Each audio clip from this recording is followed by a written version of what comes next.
Hola, mis queridos, ¿cómo están? ¿Están bien? Sean todos bienvenidos a nuestra clase. Peguen sus libros y vamos a estudiar, ¿cierto? Hoy nosotros vamos a pensar la unidad 6 de nuestro libro. ¿Se acuerdan que la semana anterior nosotros hemos revisado la unidad 5? Y allá revisamos los contenidos de las clases anteriores. Pero hoy vamos a iniciar una nueva unidad. Entonces pido que tengan mucha atención para las explicaciones que voy a dar ahora para ustedes.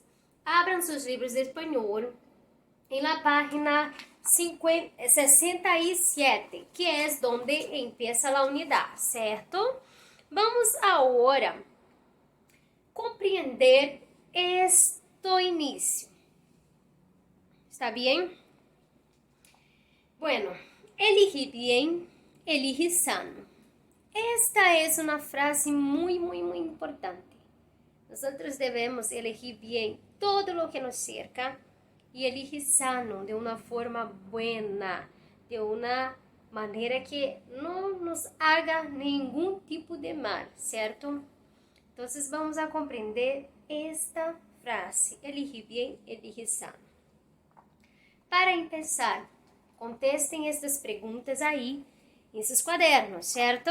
Vamos acompanhar a leitura para que vocês compreendam o que nós vamos a realizar nesta unidade. Questão de número 1. ¿En qué medida las nuevas tecnologías influyen en nuestros hábitos cotidianos? ¿Cuáles son las ventajas y desventajas?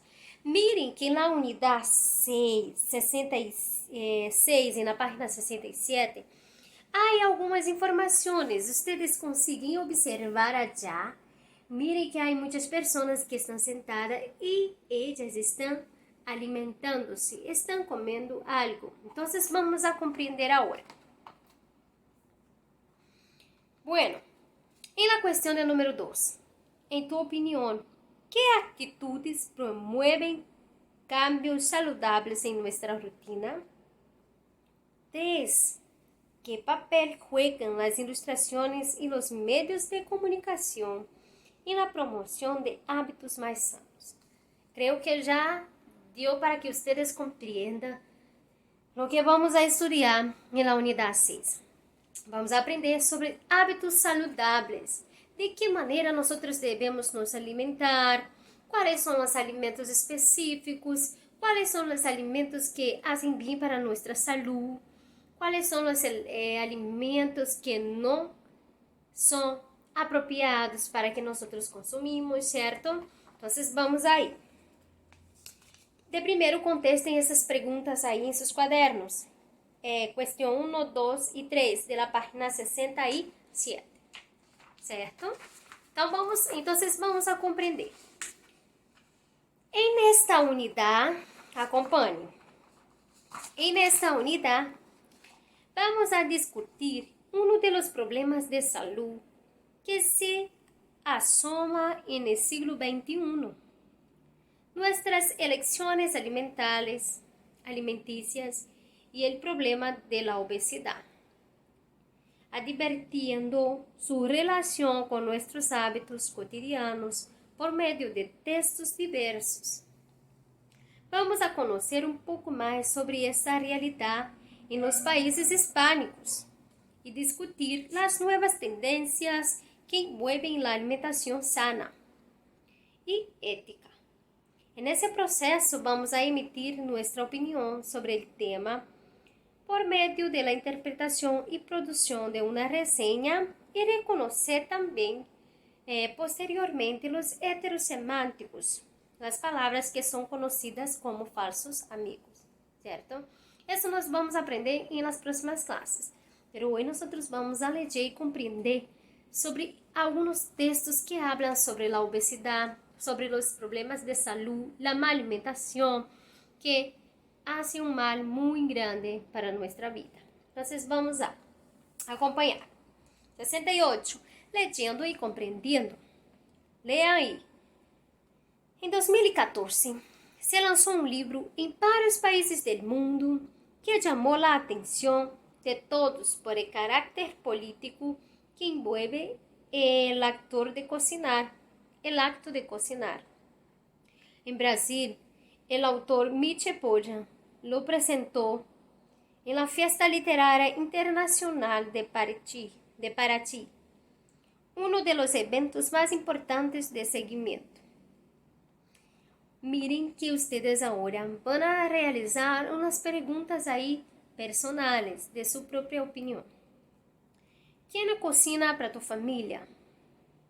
¿Qué alimentos priorizas en tu alimentación? ¿Qué relación hay entre la movida contemporánea y la pérdida de hábito de cocinar? Contesten aí com suas próprias respostas, certo? Pero ponga essas informações em seus quadernos. Vamos a ler um pouco sobre Michel Poja. Michel Poja, cocinar hoje é um acto político. Jefe, activista e best-seller, acaba de publicar um livro que defende a alimentação ética. Vamos a compreender este texto. Una paradoja recorre la cultura alimentaria global. Mientras los jefes conquistan las pantallas de televisión, las fotos de platos invaden las redes sociales y las tendencias gourmet toman el lugar que alguna vez ocupó la música o la moda. Cada vez más cocinamos menos. A desentrañar este asunto, dedicó el periodista estadounidense Michel Poja su último libro, Cocinar, una historia natural de la información, recién publicado en español por la editorial Debate. Además de analizar las raciones en 460 páginas, Poja, de 58 años, se dedica a aprender a cocinar desde cero el pan, a destilar cerveza y a desaprender los mitos que se han instalado, en especial aquel que asegura que ya no tenemos tiempo para cocinar y que comer sano es cada vez más inacreditable. Cocinar hoy en día se transformó en un acto político, replica Poja, porque la desaparición de las buenas habilidades culinarias nos deja a merced de las grandes corporaciones, que no cocinan con cuidado, con buenos ingredientes ni con amor. Activista, best-seller y profesor de periodismo en la Universidad de Berkeley, Poja es una de las personas más influyentes del mundo según Time, y en palabras de Newkirk, uno de los 10 nuevos líderes de pensamiento. Entonces acá está dando una información sobre la vida de Michel Poja, un gran escritor y, claro, un jefe, activista y best-seller que escribió sobre cocinar hoy es un acto político. Entonces, en este libro, él da su opinión que, claro que podemos tener una buena alimentación, claro que es posible, pero necesitamos tener tiempo y querer realizar esta pequeña tarea, ¿cierto? Ahora, a continuación, ustedes van a contestar las preguntas de la página 69 en relación a texto. Cuestión número 1. El objetivo del texto es: letra A, presentar un libro recién publicado. B, enseñar a cocinar adecuadamente. C, criticar los programas culinarios. 2. La autora del texto, para introducir las ideas presentes en el libro, menciona una paradoja. ¿Cuál es? Ustedes van a contestar ahí. 3. De acuerdo con el texto, ¿qué mito es desconstruido por Poja en su obra? 4. El título del texto presenta la idea central de la obra Cocinar, una historia natural de la transformación. ¿Cuál es el sentido político del acto de cocinar, defendido por Poja? Ponga estas informaciones ahí. 5. Considerando las afirmaciones presentadas, se puede considerar que ese texto es una reseña, una noticia, un editorial. 6. Observa ahora dónde se ha publicado ese texto. Originalmente, a partir de esta información se puede afirmar que esa reseña pertenece a la esfera literaria, educativa, periodística. Periodística queremos decir de jornalística, ¿certo? Entonces dio para que ustedes comprendan, ¿no? Y en la cuestión de número 7, la reseña es un género que permite informar a la vez que realiza una crítica. Analiza el fragmento y apunta si hay o no alguna crítica y descríbela, ¿cierto? Entonces ustedes van ahí a apuntar. Y la cuestión de número 8, los textos periodísticos son, en esencia, objetivos. Para lograr ese efecto, se puede utilizar diversos recursos, entre ellos las citas y descripciones. Vuelve al texto y identifica el uso de esas estrategias en el texto de Marcela Manzanelli.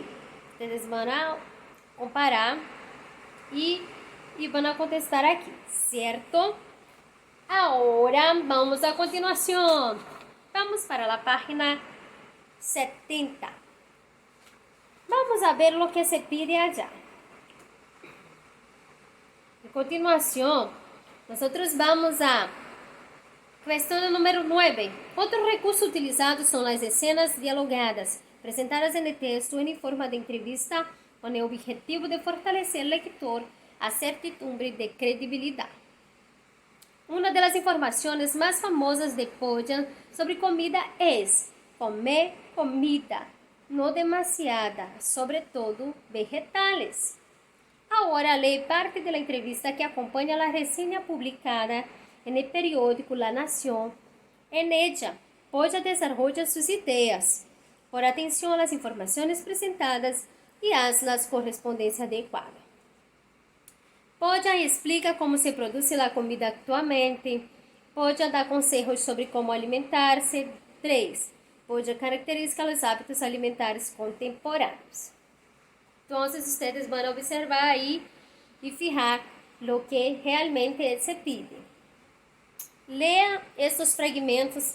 Miren que hay algunas caritas de Podian y ustedes van a leer ahí, hacer una pequeña lectura sencilla, una lectura silenciosa, para que ustedes comprendan ahí lo que se pide en la página 70, ¿certo? Ustedes van a leer con mucha atención. Y en la página 61, oyendo y compreendendo, vamos aí acompanhar. La Organización Mundial de la Salud estima que en 2025 más de 50% de la población mundial será obesa. Eso es a Organización Mundial, ¿cierto? Que está dando este dato específico. ¿Qué relación se estabelece entre las elecciones alimenticias y estos índices de obesidad? ¿Sabes quiénes son los que contribuyen a este índice? Escucha atentamente el reportaje a continuación y señala verdadero o falso de acuerdo con las informaciones. Saben, ustedes van a escuchar el audio y después van a contestar. Ranking, los más, los menos. Presentamos uma série de cifras que reflejam o modo em que a obesidade está pisando fuerte na América Latina e no mundo. Números que incluem a niños, adolescentes, homens e mulheres que formam parte de los 1.600 milhões de pessoas que padecem de sobrepeso e 400 milhões mais que são obesos. Certo? A questão de número A. Letra A, perdão. La obesidad causa la muerte de 17 millones de personas al año. Se estima que el tabaquismo y la obesidad son prevenibles. Es la segunda causa de muerte prevenible en los Estados Unidos. B. México se encuentra en primer lugar a nivel mundial de niños obesos.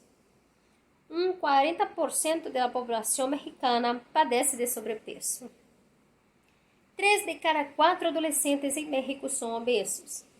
E a alternativa C, os chilenos não são obesos a causa das inversões e em tratamento.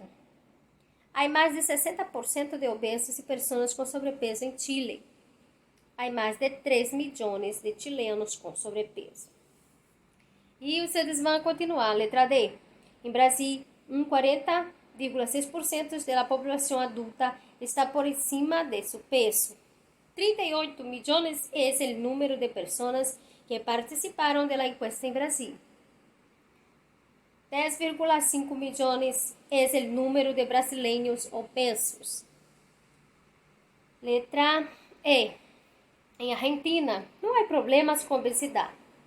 A causa da encuesta é realizada por el governo. Os argentinos são, em promédio, 41,9% mais obesos que a população de outros países. Há em Argentina 41,9% de pessoas com sobrepeso. E letra F. O número de mulheres colombianas obesas é mais grande que o hombres. Casi metade dos homens colombianos sofrem de sobrepeso. Em Colômbia, metade da população obesa tem entre 14 e 64 anos de idade. Então, vocês vão marcar aí a que mais se enquadra, certo? Vamos a continuar. Lendo e compreendendo. Em la página 72, vocês vão a mirar aí, fijar aí com muita atenção, ler, fazer uma leitura sencilla, porque está se tratando de algumas receitas de alguns países. Por favor, leiam com muita atenção. E solamente vou esclarecer algo. Os palitos de madeira usados para comer se chama hashi, tá bom? E aí vocês vão contestar, ler os textos que estão na página 72. Leiam com muita atenção. E depois vocês vão contestar as perguntas da página 73 e da página 74. Por favor, leiam com muita atenção e observem o que se pide. Na questão número 1, que se apresenta em los textos? 2. Aparecem 2 coluna cujos títulos são e onde. A que se referem? 3. Quate, aqui há picante. E a 2 paditos. São os títulos de los textos e fazem alusão ao tipo de restaurante a que se refere. Os 2 títulos traem elementos culturais de los países. Os 2 títulos ou regiões de las comidas, analisá-los bajo este ponto de vista. E na questão de número 5, completa a tabla com as informações de los textos. Ustedes vão ler este texto. Eu pido que vocês mesmos leiam e contestem. No restaurante hay comida sana, comida a evitar-se, mexicano oriental. E vocês vão poner acá, certo? E na questão de número 6. Se te gusta el picante, seguro que te encanta este tipo de comida. Evita las salsas y el picoteo y disfruta de ella sin ganar un gramo de grasa. Miren que acá hay palabras que son muy parecidas en el portugués, pero no son. No tienen el mismo significado, ¿cierto? Y eso nosotros vamos a comprender en las clases que van a venir posteriormente. ¿Está bien? Y en la página 74, ustedes van a contestar las preguntas de número 7, 8, 9, 10 y 11. 7. Ustedes van a contestar la cuestión del número 7, 8, 9, 10 y 11. Miren con mucha atención, lean. Se tuvierem dudas, no se olviden de preguntar. Eu vou estar acá para ajudá-los a realizarem suas tarefas com muito cuidado, com muita atenção. Pero pido que se tuvierem dúvidas, usem dicionários, escrevam a palavra que vocês não conseguem escrever e realicen las tareas, ¿cierto? Y asistan a este video hasta el final para que ustedes puedan comprender lo que se pide. ¿Está bien?